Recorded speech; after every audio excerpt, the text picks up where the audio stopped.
Welcome to the How to Health podcast. I'm Dr. Lori Marbus, and today I'm so excited to have Ryan and Angie from Happy Healthy Vegan. How are you guys today?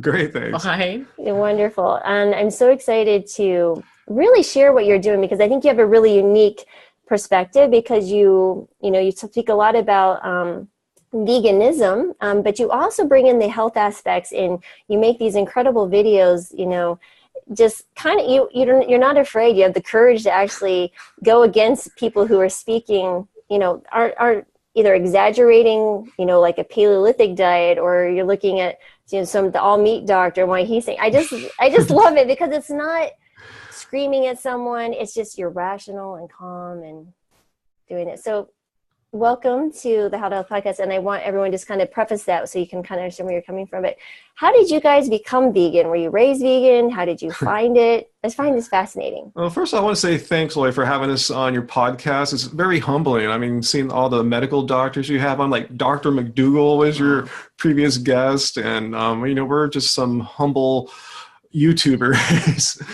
And, and you're a medical doctor too. So I really appreciate that. You appreciate what we're doing. No, well, thank you, because I try to look at people and see what they're contributing to the world, and you guys are amazing. So thank you for coming. I appreciate it. So back tell to me your question, story. Though, actually, our plant-based journey begins in the 1980s with Anji. That's true. And I think it was about 1985.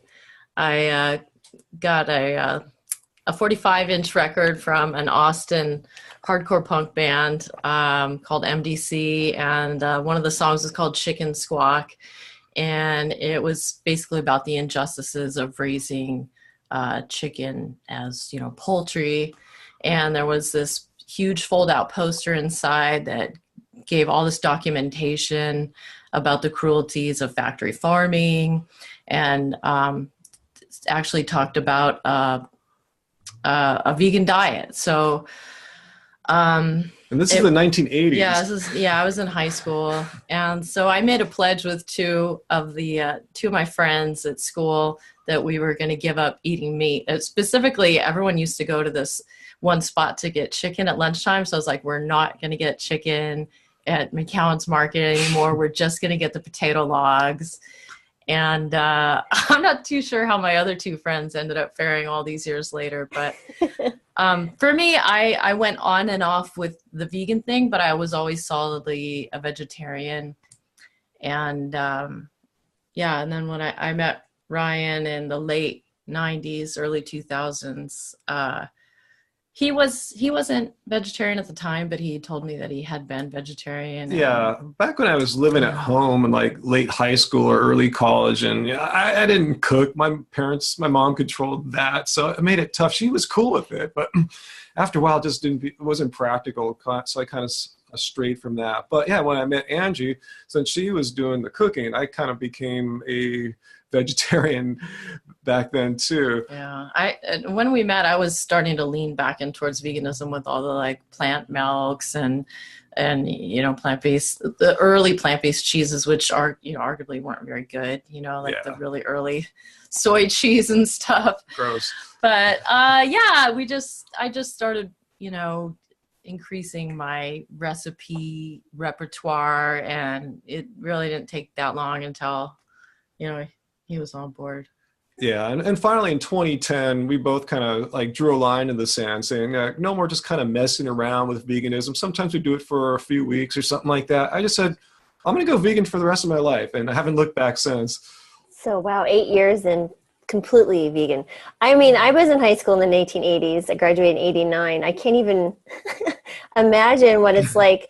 We didn't have a lot of money, so I think we only ate meat about once a week, but it wasn't because of any type of ethical thought, but it was just, we didn't have the money. We grew our vegetables. So I was really fortunate in that standpoint. Wow. That's called the pauper's diet. So that's really, I'm sitting here going, wow, I can't even imagine how difficult that must have been back then, because there's not the internet. There's not ways to connect with other people.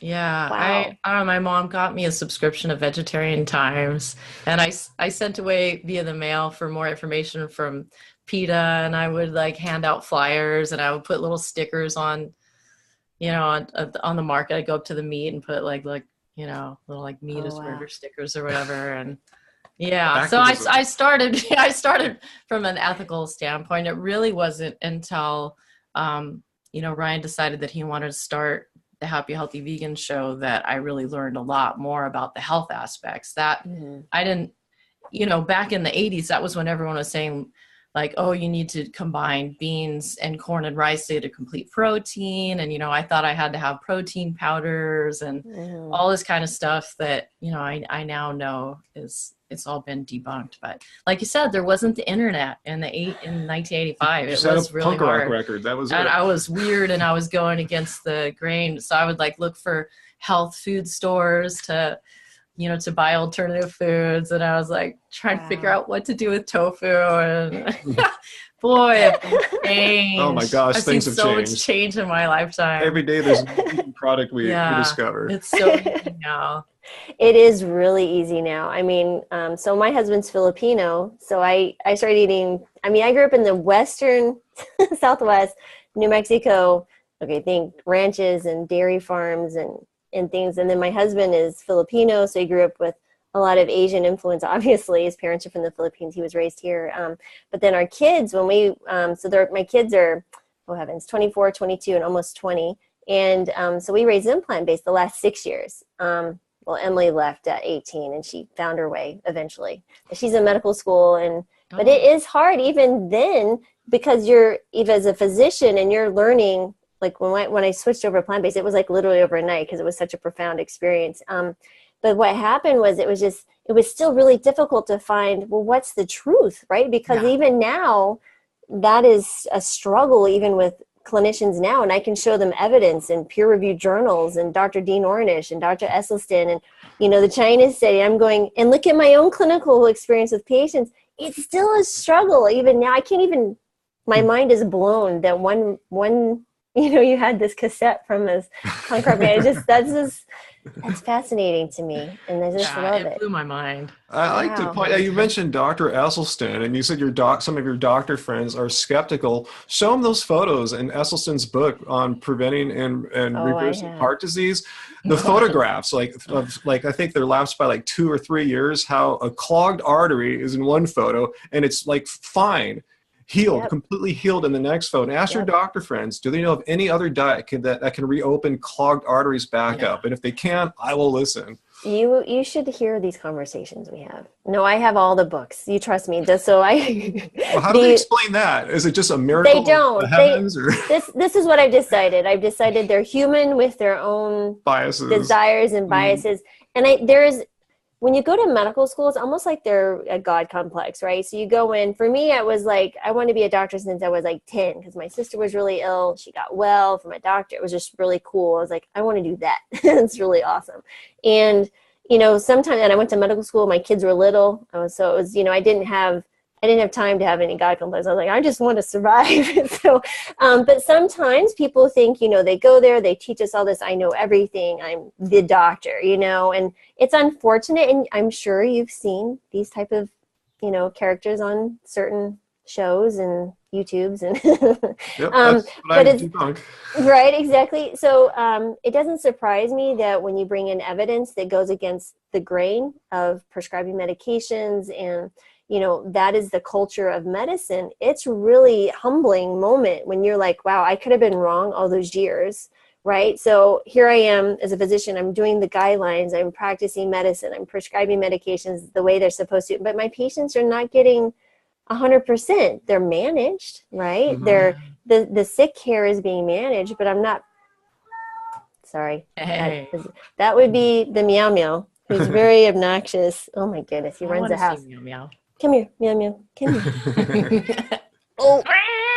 Oh, now he's trying to run away. Come here. Of course. He'll rub up on me, but he'll come back. Oh yeah, come here. Come here. Oh, he sounds so cool. He's a mess. Oh, so this is. Oh my goodness. Oh, he's so fluffy. Here, say hi. Say hi. She's like, no, just give me loving. Say hi. Nice, solid, pretty cat there. He's a little chunky. I'm a bad human. That looks fun. Yeah, he's a blast. No, he's say hi. He's like, hi, meow meow. Hi. How are you, Hey, Grandma? pretty man. He picked us. We had our last pet had died, and I was like, I'm done with animals. I can't get attached anymore. Yes, Yeah. we know And that. Yeah. but we had fish, and we had to go to PetSmart. They had the local Adoptions. adoptions, Yeah. from the shelters, and we walked by. I was like, okay, let's just go look at the kitty cats. Yeah. And so this cat was like stacked up. They have the cages like 3 high or whatever. Oh, wow. And he just was sitting there looking at people walking by and wasn't saying a word in here. And so what happened, really? Stop.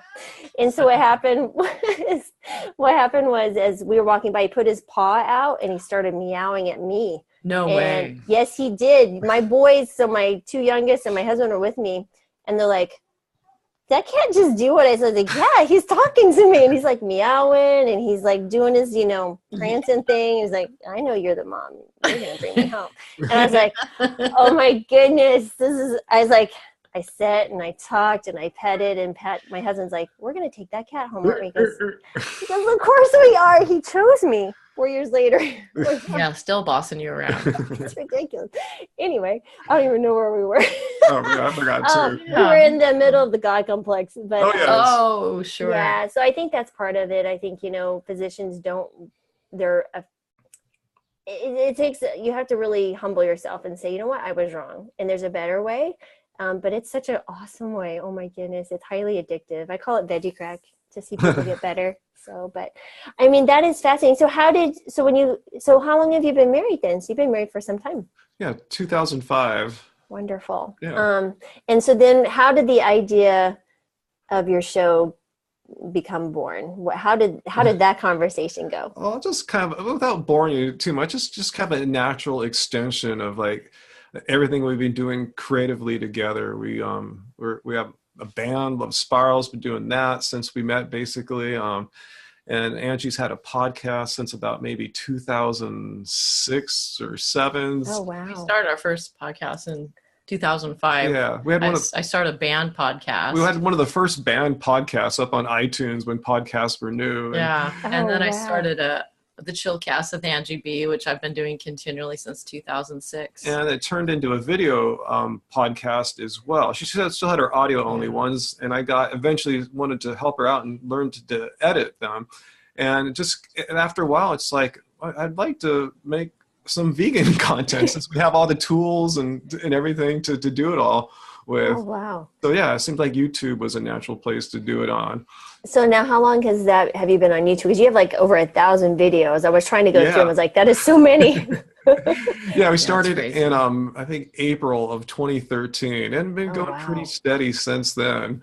Wow, that is incredible. So then what is your favorite component of your show? I mean, what parts of it do you, because I know you guys are on there together sometimes, and Ryan, you're on there alone doing your debunking. That's how I found you, which I was like, I like this. This is fantastic. So I love doing the debunkings. Obviously, it's kind of my strong suit. In college, I got to have a degree in philosophy. I was going to graduate school in philosophy. Ended up being a grad school dropout to pursue music and computers, basically. So anyway, it's a place, making my debunking videos is a place for me where I can use those critical thinking skills. I also have a bit of a background in science. Before philosophy, I had a year, my major before that was research psychology. So I know how to read the science. I ran my own studies, did the statistics and everything like that. So I have a little bit of that. I wouldn't say I'm a scientist per se, but I have at least a little training. So I get to apply my education in a fun way that helps people. that's And awesome. I feel like I'm doing a service too with the age of social media. If you're a vegan or plant-based, you have your snarky friends and relatives that'll forward you, see, this study says vegans go bald and die young, And many people don't know how to respond to that when they receive this from their mean uncles. So anyway, That's where I come in. I show exactly what's wrong with these studies or with this crazy podcast or with their argument and their facts. And you can forward that back to your mean anti-vegan uncle. Right, absolutely. So then, Angie, what's your favorite part? Because I know you do different cooking and you share things, and then there was a video someone was mean to you. If you ever let me know. That's horrible. Why are they mean? I don't know. Some people just are only happy when other people are sad. Yeah, I guess so. Honestly, probably my favorite thing is what is closest to what I would have been doing were we not doing a vegan content show, and that's vlogs where I'm going out into nature and filming beautiful things and setting it to our music. That's always I'm so happy when I'm editing those. And cool. So what kind of music do you travel play? videos are fun to make. what kind of music? What kind of music do you play? Ooh, what kind of music? It's kind of different every album. Yeah, it's not like hyperactive music or anything like that. It's more chill, more moody. Yeah, the genre that we most fall under is one that you would and your audience would have never even heard of. It's called dream pop. It's kind of a 90s genre. We still kind of coast in different ways through dream pop. And a bit of electronica, down tempo, chill out electronica. Yeah, there's always elements of jazz and soul and rock and folk. It's a hodgepodge of things. Yeah, and your best ones, I think, are the ones where you make, like you said, those moody outdoor video set to our music. We combine it with our travels. Like when we went to Maui, made a beautiful 1 hour vlog of how we ate vegan in Maui. And not only how we ate, all the beautiful things we saw and experienced. And almost every fall we go camping at an island offshore here from California called Catalina, and we eat vegan. Obviously, we bring all our food and we show what we bring, how we cook it, and all the other beautiful fun activities we do too. Those are my favorite videos because it's always a challenge to to cook while you're camping. But actually, some of the recipes from my cookbook stem from me figuring out how to how to take our style of eating and apply it to camping, like making fresh whole foods with a camp stove. And it's not that hard. So those videos are fun too. Plus I get to combine just like all the things in our healthy vegan lifestyle. Ryan's running, like he loves trail running, so we'll get some footage of that. My yoga, being able to do yoga outdoors right by the seaside, just our walks, like everything all together, eating healthy, being active, getting in touch, with nature. Like those are really were the original tenets of our show, that there's, being vegan is great, but being a healthy vegan is even greater. So, it's like you're touching the epitome. Yeah. And you're kind of touching all of those things that hold vegan, like a healthy vegan, right? So it's the environment and animals and peace and contemplation and beautiful nature and everything.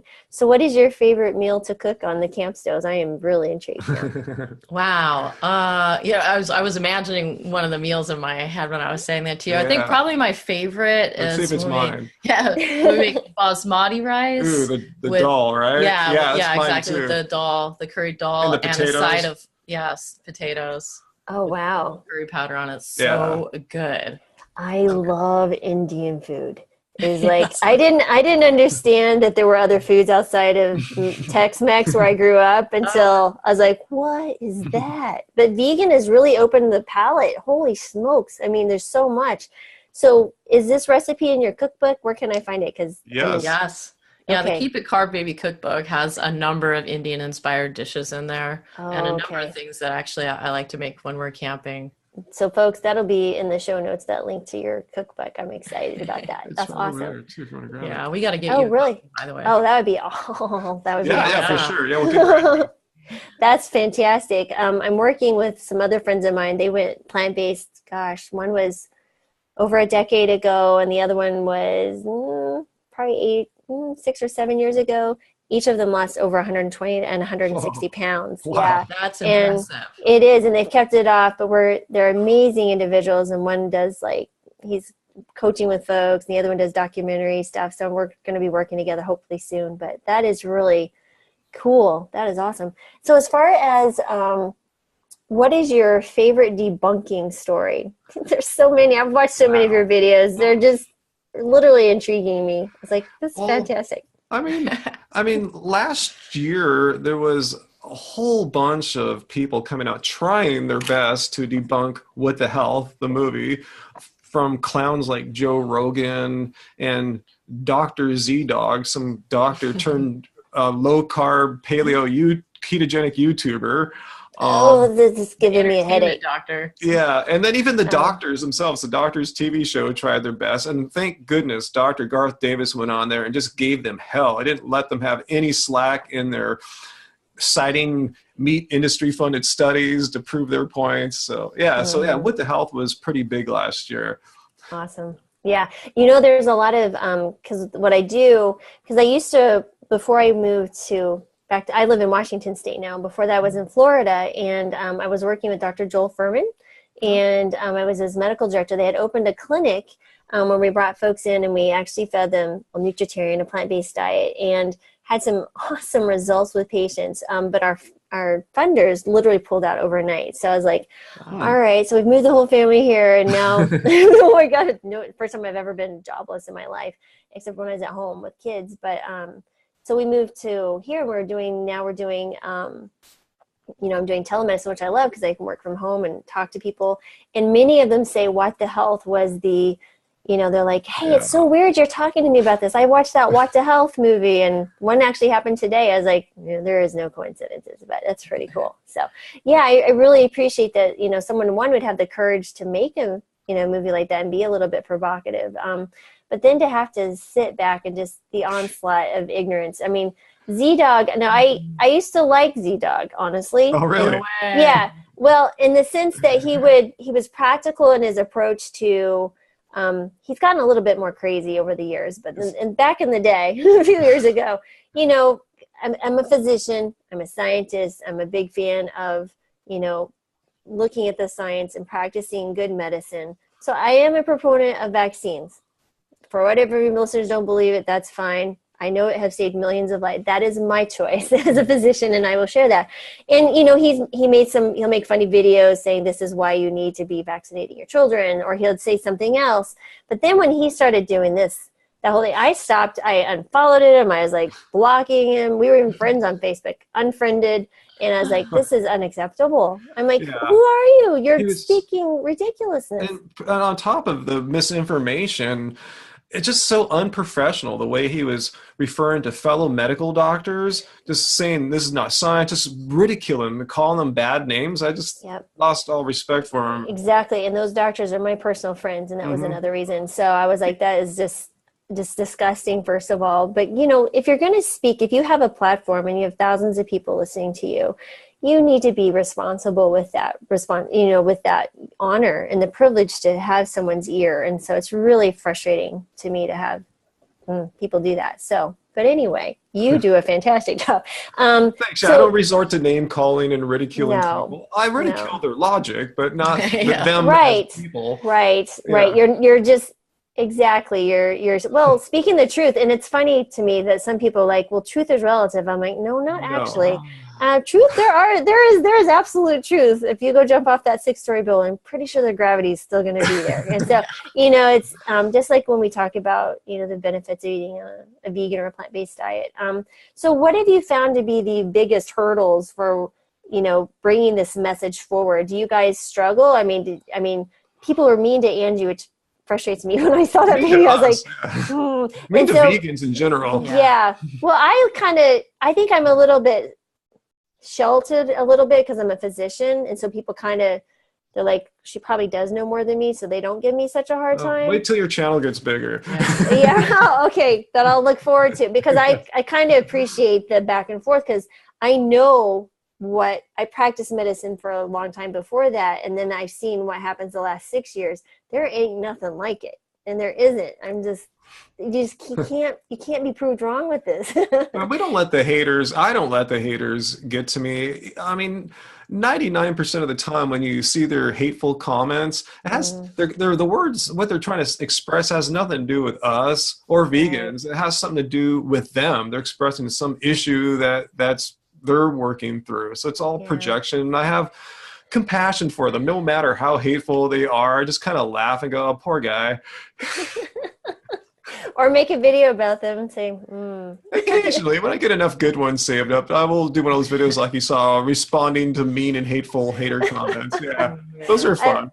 It was entertaining. I was like, Don't like to give them too much airtime. I'll do it maybe a couple times a year tops. Don't feed the troll. Yeah, but just sometimes there's just so many gems from these trolls. They're priceless, hateful comments. They're ridiculously silly, and they need to be exposed. Right, absolutely. Well, I mean, you can sort of get that because there's these health grades for physicians, you know, and people go on there and there's a few great comments, but then it's always the people like you didn't give an antibiotic to, or you didn't refill their pain medicines. And they're like, this doctor, this. And I'm like, you know, by law, I can't respond. I know why you're doing that. I can't go say, blah, blah, blah, because of HIPAA.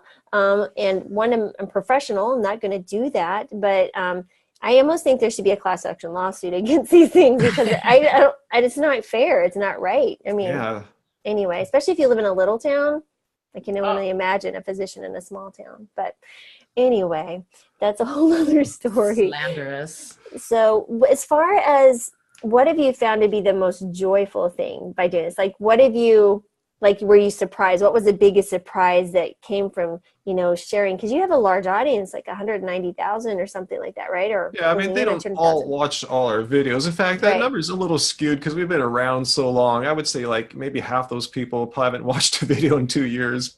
But still, right? I mean, you've reached many, many people and then sharing on social media and that type of thing. So what have you found to be the most enjoyable or the biggest surprise by doing that? I mean, YouTube is such an interesting culture. For me, it's, I mean, this is part of both YouTube and Instagram because I'm heavily involved. I mean, I run the Instagram account, so I'm like heavily involved in that aspect, but we get messages on both every single day from people who we've changed our lives for the better. And people come up to us too sometimes. Well, they always come up to us at the Veg Fest and the other events, and when they tell me their story, you know, like sometimes they've only been vegan for a matter of days or weeks and they're already seeing all these positive effects on their health and dropping weight and their energy levels. And really every single day someone reaches out in some way to let us know that we changed their lives. Like actually they tagged me on a picture that they posted to everyone. They had just bought our shirt. This is just a few days ago. They just bought our tie-dye shirt and they're wearing it. And they told their story about how they were a young person, maybe in their 20s, but all throughout school, they were always bullied. They were always overweight. And they couldn't understand why everyone was so mean. And they would end up eating, you know, to make themselves feel better. And they're eating junk food. And then it was just like this vicious circle. And our show and, you know, other shows like ours had helped them to change their life completely around, that they had lost a lot of weight. You could see that he had a totally normal body weight in the picture. And that was the first time he actually felt happy in his entire life. He felt healthy. He felt good about himself. And he was like getting really active in his local vegan community. In fact, he's going to a Veg Fest this weekend in Cleveland.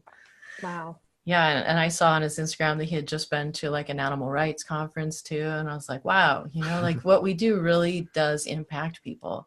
So as many people try to, you know, drag me down, write something hateful or whatever on the internet, there's more people that send me, you know, positive messages and really appreciate what we're doing. Yeah, I've seen some of your just thinking about it.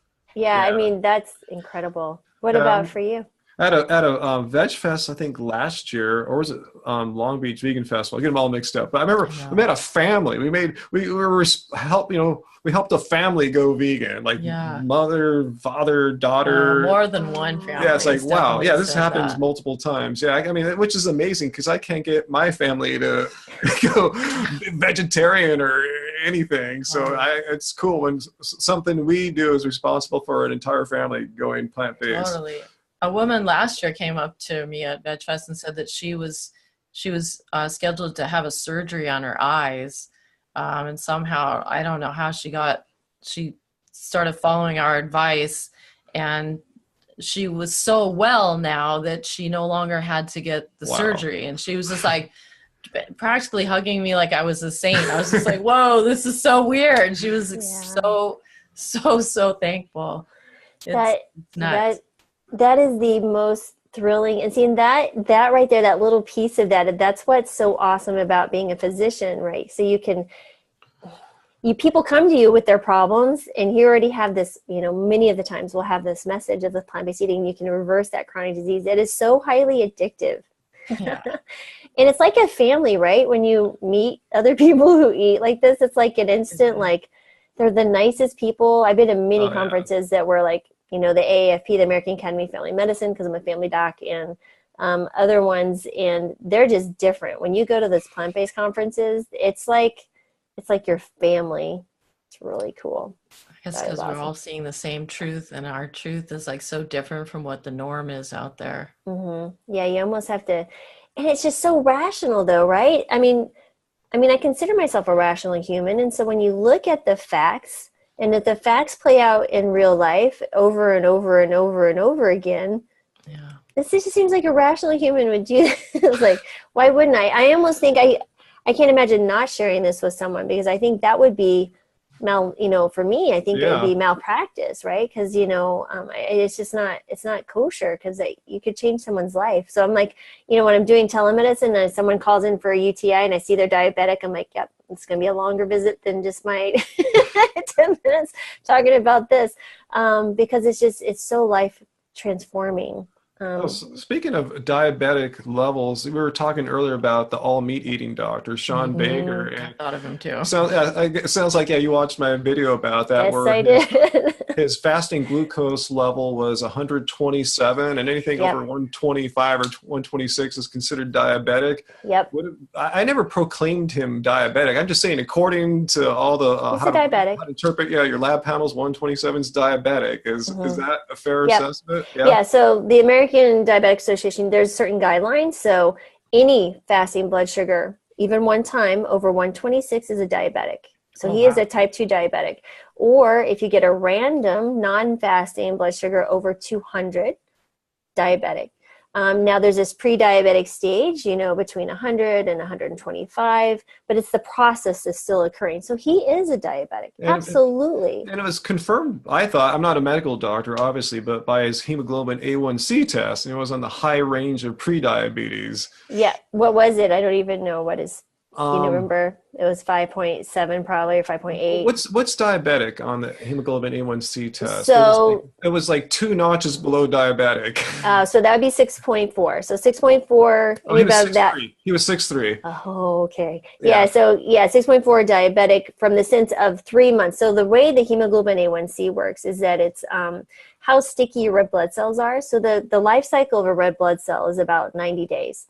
And so then you can measure that. The hemoglobin C tells me about, on average, where your blood sugar was over those 90 days. So that's why you do that every 3 months or so. Did you buy his explanation that he's so athletic that his red blood cells have a different life cycle than normal people? And his fasting glucose is 127 was okay, because he says he's so athletic, and other really athletic people seem to have high fasting glucose levels. Does the American Diabetes Association make exceptions for that? First of all, he doesn't understand that exercise actually lowers your blood sugar. That's why type 1 diabetics have to be very careful how they're eating and their insulin regimen with exercise, because it drops it so significantly.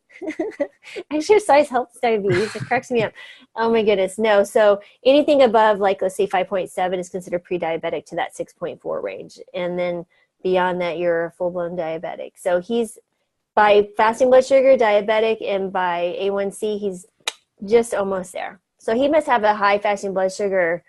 It's high most of the time. So which is amazing, since he supposedly eats no food that contains any carbohydrate. Well, and that's because he doesn't understand, right, the insulin resistance with the saturated fats, the intracellular lipotoxicity. So these fats, you guys know, infiltrate the muscle and the liver where they don't belong, and then they disrupt that ability of the insulin receptor to work well. And then you get the insulin resistance. Said not actual science. Remember on his response video to what the hell, it flashed on the screen, not actual science. And he's such a He was a highly respected researcher and published. So published in, he speaks at diabetes conferences, and he has like no studies to his name. I think maybe one or two. While like say Dr. Neil Bernard, and Z-Dog asked, who is this guy? Well, he has like literally like over 100 studies he's authored and co-authored relating to diabetes. And not only that, he has his own research center. He's the Bernard Medical Center. Are you kidding me? Dr. Bernard's written like, 18 or 19, but I lost count. Every time I talked to him, I was like, how many more books have you written since I talked to you? On diabetes, on anything. And I'm just like, you have no idea. When have you read any nutritional study? First of all, who are you? And that's the thing. I think it's just so irresponsible of people to take that platform that they've been, I consider, blessed with, and use it, and not in a responsible manner, without doing due diligence and looking at your homework. And he has further responsibility, wearing the badge of a medical doctor to provide factual information. Right. And not just because this is what you believe, because that's what you've been told. Well, if they're making movies about this, and and doctors are claiming it, other doctors, maybe I should actually look at this. Maybe I'm wrong. Maybe there's something that I should be looking at. I mean, I sure was willing to, because I'll tell you quickly, how I switched to the plant-based diet was one, I was in Western Colorado. If you've ever been to Western Colorado, we lived there for about 6 or 7 years. And so I lived in a town called Rifle. Okay. So you understand the amazing, beautiful people, but they're ranchers and hunters, and that's the culture. And I had a young woman come to see me. She was in her later 30s, and she had medical issues and overweight. And she's like, Dr. Marbas, meat and dairy upset my stomach. I said, well, stop eating meat and dairy. And, thinking she'd be fine. I mean, I understood intuitively she'd have food, but I never really thought like, oh, that's a vegan or plant-based diet. And really, it didn't dawn on me, like, this is how thick my skull is. And so she came back in 30 days, and, you had written meat enough dairy upset her stomach. She's going to come back, and we'll start adding foods in and see what the issue is. And she came back in 30 days and brought her daughter with her, and who was 16 at the time, and went on this diet with her mom. So now, if you're in Western Colorado in Rifle, we have a Walmart and we have a city market. It's like a Kroger's or just a regular grocery store. There are no restaurants. There's a place that's going to serve vegan food. There is a place called Shooters where the waitresses wear real guns. No way. Awesome. I am absolutely dead serious. I said, that's women who get good tips. I'll tell you that much. And they've actually even made, like, I think they were on Good Morning America one time. It's like, so this is the place that I lived, and this woman, so she had to buy groceries and cook them at home. So she's not going to go out and buy, vegan junk food somewhere at your local vegan restaurant. This is not going to happen. And so what was funny was, amazing, I should say. She came in with her daughter, brought her to the appointment, missed school, to show me what had happened. She goes, during the last 30 days, she stopped herself from taking 2 ADD meds. And she had been on those for years. And she goes, tell me why that was. I was like, she wasn't angry, but she was a little bit frustrated. She's like, how is this possible? Why didn't anyone tell me this? I'm like, I don't know, but that's so cool. Wow. And I was like, so I just started grilling her. I'm like, what were you eating? She goes, well, I didn't eat meat or dairy. I'm like, I know that, but what did you eat? And so she ate beans and whole grains and nuts and seeds and fruits and vegetables. And I was just like, I just don't understand. This is incredible. So I, of course, right after that appointment, I Google, and the first thing that pops up is a China study. And I read that book in 2 days, and I was like, what? They can turn cancer off and on? Yeah, that's amazing. What? There was a part of that study where there was almost 300,000 people, no heart attacks in 2 years. What? I was like, what?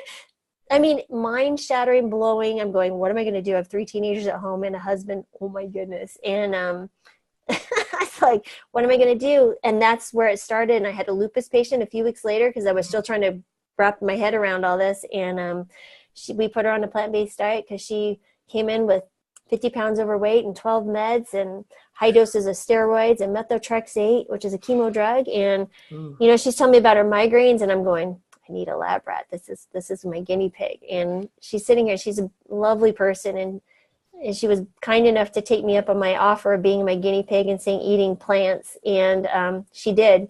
And before she left, we measured her inflammatory marker called CRP, and it was 3 times high normal. I said, you have to come back in 2 weeks because I can't wait 30 days because this is going to change. Things are getting, you can feel it. You're just so excited. And she came back in 2 weeks, and her CRP had dropped to just outside normal, 8 pounds lighter. Migraines are better. 5 months later, 50 pounds lighter, off 7 to 12 meds, kidneys had improved. Just some incredible recovery stories. And that 2-week point when she came back and I saw that inflammation marker drop in someone who was so sick, I was like, this is it. So I came home to a, oh my God, 13-year-old, 15-year-old, and an 18-year-old. And God bless my husband. He's such a nice person. And I said, we're going on a plant-based diet. My husband's like, well, are you still cooking? I was like, yeah. He's like, all right. So, luckily we had raised them not to be picky because, I'm not a short order cook. I was like, you either eat what you have or you're not eating because I don't have time to make multiple meals. And so that's what we did. I literally threw everything out that night. I threw down my purse, threw out the eggs, the milk, the dairy, cheese. Out it went. And then I stayed up to 1 a.m. trying, what am I going to do? And how am I going to feed my family? And what was really interesting is we, thinking we had been following what we should, we had a quart of our grass-fed beef in a freezer in our garage. So this was in 2012. And I'm going, what am I going to do with this? Am I going to give it to the shelter? I don't know. I'm not going to give it to a human. I'll kill them. And 2 days later, the freezer broke. And we came home. No, that's the hand of God. And so the freezer broke. And there literally was like stench and odor. And it was like, it's too much. And my husband's like, Lori, if you would not have been with me, I'd have sworn you unplugged that. I was like, I didn't unplug that because God knew, it had been easy for the kids to go, Mom, we have this out here. We should just eat it. And kind of fell in. But he's like, nope, I got other plans for you. You're going down this path. And what was really cool is just to see all the ripple effects of even now. I get emails from patients from Colorado who had other friends they helped, that I helped go plant-based. They went plant-based. And it's just been such a blessing. So, but that's how that crazy story. but yeah, but we're here to interview you and your story. So yeah, it is really interesting to hear how people transform. What are some of the most interesting stories you've heard about people, switching their diets? I mean, have you heard, surely you've seen some pretty interesting things, or people come from an ethical point and they didn't expect this. That's the other thing too, is you go plant-based, then you start understanding animals like in the environment. And so it's interesting how your brain evolves. It's like doors are open, like the drapes are drawn open and you're like, whoa. Yeah. Okay. I call it just going vegan or plant-based is a win-win-win-win situation. There's no reason not to go plant-based or vegan. It's just good, like you said. We've been discussing health obviously here, but we've touched upon ethics. That's one, I think that's what really stoked me at first. And when I first started to go fully vegan, I realized after eating a week of vegan that no animals needed to die in order for me to live. And that is a profound thought. It should be for people that no animals need to die in order for you to live. I go, okay, I'm all right. That's it. I'm sold. Why do animals need to die in order for me to live? They don't. And then you learn about the environmental destruction. Just watch a movie like Cowspiracy, like over, what was it? 90% of the Amazon rainforest destruction is due to cattle ranching. The number one source of greenhouse gases is not transportation. It's animal agriculture. And the list just goes on. What's going on with the oceans? There's just no reason not to go vegan. Right, absolutely. And I think it's disheartening too, because it's funny how we compartmentalize animals, right? And so the speciesism, I guess, I can't remember her name, she wrote that book. Anyway, it'll come back to me. But, just how we're like, well, we can look at cats and dogs, and those are our pets, and we love them, and we die for them, they're family. But then we look at, other animals that they're disposable. And it's just, you can't do that. You see, the cows that are released from like being in farms or dairies, and they're bouncing and they're running and jumping. I'm like, did you ever see 1,000-pound cow jump like that? I'm like, that's incredible. And so for me, that's the one thing. And when my daughter was little, when she was 2, very vocal child, and verbal. I shouldn't say vocal. She was verbal. she saw, and I should have clued in at this point. She's almost 3, and we were at a grocery store, and you know how they have the lobsters and they're living and they're in the water, and she's like, Mom, why are the lobsters here? And it's like, that's because people cook them and eat them. She goes, they die? And you know, she just was like, they're gone? They're like, eat them? Like, she did not want any part of that. She was really upset. And I just the innocence of children in those videos that you see, I mean, I can't even imagine. I know that's one of the things that's so great about the digital age is that, you know, all these things are coming to light. I was the same thing when I was a kid. I remember asking my mom, my mom said I was always asking why, but I remember specifically, you know, like some chicken, and I was like, what's this? You know, and I was asking about all the different body parts, and my mom didn't shy away from telling me the truth. She's like, that's a vein, that's cartilage. And I was just like so horrified. But, you know, when you're that young, it's tough when that's what your family's, you know, purporting as what's normal and natural to do and to eat. But, and also getting back to the digital age, and we're just talking about, you know, animals not having to die to eat. You know, when I went vegetarian in the 80s, I didn't understand what it took to create milk or eggs. You know, we were all kind of the mind like, oh, well, the animals aren't dying to make milk and eggs, But they are. so that'll be okay. But, you know, it's really has only been until recent times that I've seen all these horrible videos where you see what's really happening to create eggs and milk, where I was like, oh man, if I had known that sooner, you know, I would have tried so much harder to be vegan, you know, in the 80s. And also, honestly, you were asking about health stories. We didn't get a chance to answer that yet. I suffered from a number of just like smaller health complaints my whole life, which all cleared up once I completely got rid of milk products. I mean, I kind of always knew that I was lactose intolerant once people started talking about that and like lactate came out. But I had eczema, really bad eczema since I was a kid. And I used so many different kinds of medicines and creams and nothing ever worked. But weirdly, I noticed after I had, you know, totally given up dairy, it really wasn't that long until I was like, wait a minute, I haven't had any eczema and I don't remember how long. I also would suffer from, I guess, irritable bowel syndrome type things, like really painful, like horrible, you know, sudden, you know, very graphic.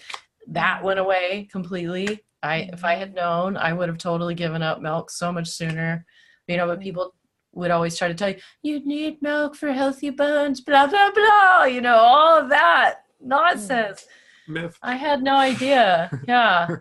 I also had a problem. I had a problem with GERD, you know, all of the little niggling things that made my life very uncomfortable, but weren't like, you know, going to the hospital. Yeah, it wasn't immediately, you know, like life threatening. All that stuff cleared up. Wow. All the things the doctors couldn't figure out cleared up. Yeah, and as a older athlete type, you know, we're both 50.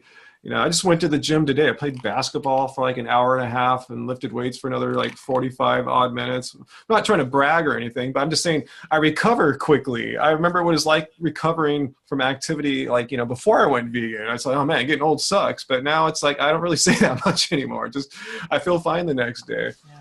Yeah, I'll be 48. Yep. No, I feel really good. I'm almost 48. So oh, wow. Yeah, so I can keep up with those 20-year-old kids. But yeah, me too. Yeah, yeah, we've done Spartan races up in the mountains of Colorado, and we run all the time, trail running, love that. We're going to Leadville in June. Oh my goodness. We're doing the small race. Okay. Not the 100. No. I don't feel like killing myself. Even the best of athletes, they suffer. They suffer greatly. Notoriously horrible. Yeah. Yeah, absolutely. But yeah, absolutely. And I think that's the other thing is people don't understand just what normal is, right? So we think normal is those nagging heartburn and GERD and, you know, upset stomach and eczema. I was like, oh, it's just genetic. So I did the same thing, right? So I had suffered allergies for 30 plus years. Oh, yeah, me too. Though they're horrible, you feel tired, you're sneezing, deathly allergic to cats, miserable. I've been hypothyroid. I was pregnant with my second child, Jonathan, and when I was 22 years ago, during that pregnancy, I developed Hashimoto's, which is hypothyroidism, and it affected him. So when he was born, he actually had hypothyroidism positive tests. So my antibodies affected him. And by 2 weeks later, they had flushed out. His test was normal, but he ended up with severe dyslexia. He's done fabulous. He's an amazing, bright child, young man, about to finish college. And, what was incredible though is that he had to suffer because I didn't know. But those allergies, when we went plant-based, within 3 months were completely gone. It was like you're like, oh wow, I don't have eczema. I was like, I haven't eaten that Allegra because I didn't wake up feeling all stuffy, reminding me to take it. And exactly. And my thyroid dosage dropped for 4 years in a row. That's great. 15, and that was 15 years into it. It was like my husband lost 65 pounds, and we're like, this is amazing. But it's crazy. Yeah. Isn't it? And talk about stomach. Gabriel, my youngest, he used to have severe abdominal pain. I never even dreamt that it was the dairy, but that's what it was because it all went away. It all went away. He was even hospitalized once for it. Elevated white count. I mean, it was crazy. Wow. We had gone plant-based. He was 13. He'll be 20 in October. And I think he was about 15. He was running cross country, and they had made it to state. He didn't make it, but he went with the group to support those that did. And his coach knew that we were plant-based, and Gabe was pretty good about staying on track. But, this coach is like, oh, let's go eat ice cream and hamburgers and pizza. Well, he came back. Oh, be very afraid. He came back, and he just like, Mom, I'm not feeling so good. I'm just going to go to sleep. It was like in the early afternoon. And so he went to bed. I was like, they probably stayed up late the night before, whatever. They were in Denver, and they came back to Colorado, where we were in Rifle. And he called me from his room at 2:30 in the morning. Okay, this kid, I'm like, why is Gabe calling me from across the room? He was in such severe pain that he couldn't get up and walk to come get us. So I went to his room. It's like, Mom, I have really upset stomach. It's horrible. And I watched him for 2 hours, and it migrated from this round his belly button to that right lower side. I was like, you have appendicitis. What did you eat? And he's like, Mom, it was not that bad. I was like, yes, it was. What did you eat? I'm going to kill your coach. So I was like, no, I have to call the hospital and tell them that we're coming because you ate bad. So we went to the ER, and they admitted him. His appendix looked okay on ultrasound, but they wanted to watch him because his white count went up, and the pain was so severe, morphine wouldn't even knock it out. And this is obviously an opiate naive child. And for 12 hours, he suffered. And he's like, I will never do that again. And this kid is such a clean eater. And holy moly, it was just, I was like, But that is the power of food. Wow. Yes. Yeah. I feel from, I used to spend so much time in bed. I never had any energy. I kind of forget how horrible my life was. I had all this I thought that I had early arthritis, and I was told I was allergic to dust. I was not an active child at all. Wow. I was the kind of kid laying in my bed reading books. I'm so much more active in my late 40s and now 50 than I was, in my 20s and 30s. Now I ride a bike regularly everywhere I go. I do I'm better than most people in my yoga classes. I feel like a completely different person. I just really wish that I had known that all I needed to do was stop eating dairy. Yeah, that information just wasn't out there. Being when vegetarian we were wasn't younger. as healthy as I thought it was. That's what's amazing now. The information's out there for everyone. And, kids in their teens are learning about this. That's one of our biggest demographics, or people under 20. Wow. They're on YouTube. They're not watching network television. Yeah, they're on YouTube. I mean, they're watching other bad stuff on YouTube too, like Z-Dog, I guess, whatever. But yeah, they're watching vegan channels for sure, hardcore. That's awesome. So that's cool. We have hope for the next generation, to really take it to the next level. We do. And my daughter's plant-based. She's in medical school. Her fiance, she's getting married in January, is plant-based. He convinced his parents to go plant-based. So I've done my share. I've reproduced the next level. But but it's really interesting. Don't you guys think some of the biggest myths and how they continue to be, earth-shattering to people when you tell them? I was like, so one of my favorite things to do with patients is so what was the original intention of cow's milk? And they go, for us to drink. I was like, no. What? For us to drink. Yeah, they're so brainwashed. I mean, I have got that over and over, and it's not just one or two. I mean, it's over, and they're like confused, like, well, for us to drink, of course. Why else would they do that? I was like, for a calf to drink? And they're like, oh yeah. Didn't think about that. Oh, wow. Didn't make the connection. And, you know, I was like, isn't that interesting? I mean, if you have to look at a marketing job, I mean, they have done a good marketing job. But it's disturbing. But yeah.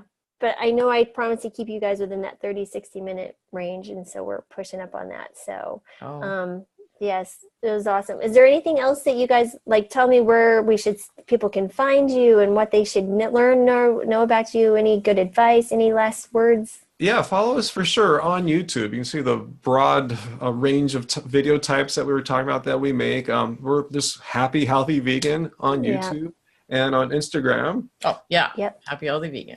Yep. Those are the main two. We're on other social media platforms, but those are the two that we're on pretty much on a daily basis. Yeah. And you have t-shirts and swag. You have cookbooks and music, all for sale, right? Yeah. On our website, happyhealthyvegan.org. The book is called Keep It Carb Baby, which is the exit. Can you grab it? Oh, yeah. Yeah, definitely grab it. Right, it's sitting underneath Proteinaholic, so we have to slide it out from that. Okay. Who I still need to interview. You should.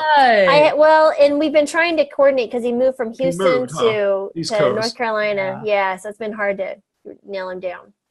So this is the book. It started as an ebook, and wow, it's so pretty. The vegan printer printed up like 200 or 300 copies because I was doing my first ever speech at Veg Fest, and he's one of the people that puts it on. So, cool. But I sold out of them. So we did another run of like 200 or 300. Keep doing it every few months. I know. I think we're on like our fourth run now. It's really cool. It's full color, as you can see. Every page is color, and it has this spiral binding thing, so you can just slap it, leave it open on the kitchen counter. It stays open to the page you're on. And she's a great chef, but she did such a good job writing this book that someone like me who's challenged in the kitchen, I can follow her recipes.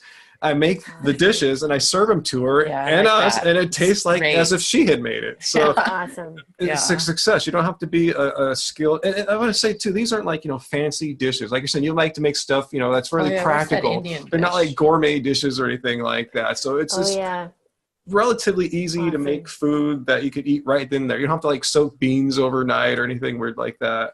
And I love the title. I love the title. High carb. Yeah, high carb. So there's no oil. Dr. McDougall would be proud of that. Yeah, that's what I wanted to. So this book, the whole thing is that it's recipes that are really healthy for you.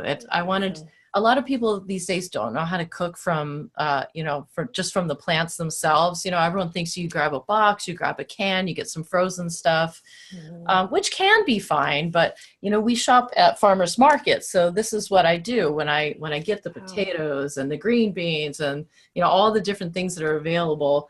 This is how I put it together to make soups, stews, and other things like that. And awesome. So I really wanted to make as healthy a food as possible. So it's all salt-free, oil-free. We happen to be onion and garlic-free as well, just for personal preferences. Brian feels better when he doesn't have I just don't like to smell weird for like 2 days. That's my main preference there. Look at all these pictures. It's getting me really hungry. I know. I feel super hungry. Actually, I'm kind of hungry too. I was like, can you come live with me? I'm just up the coast. You're not the first person to have asked that. Oh, I know. People ask that all the time. Please be my parents and cook for me. So that's what Keep It Carb's about. It's about trying to help people not only be vegan, but to be healthy vegans. And it's got like a long kind of like our story, the journey of how we came to decide to eat this way in the beginning of the book. And she's working on another book for publication next year. Yeah, the next one, I'm going to give people a little bit more of a break and be a little bit more like, okay, open this can and that can and put it together with these fresh things. Because, some people want to eat really quick. They don't want to wait 1 hour first. I don't mind waiting an hour for my soup, but I'm trying to make things that are a little bit quicker for them. Yeah, because that's the one thing that I always came across was just it's time, right? So if you can give them time, that makes a big difference. It's hard for people to forecast, oh, I'm going to be sick in 20 years when they feel okay right now eating this way. You know what I mean? True. It's like, but you don't understand it's an investment account. Totally. It's yeah. your health insurance. Come on. Exactly. You're exactly right. Well, thank you again for spending your time with me. I so appreciate it. And our audience will love it. And I'm going to definitely share with as many people as I can. So Well, thanks, Laura. It's been an honor and a pleasure. Thank you so much.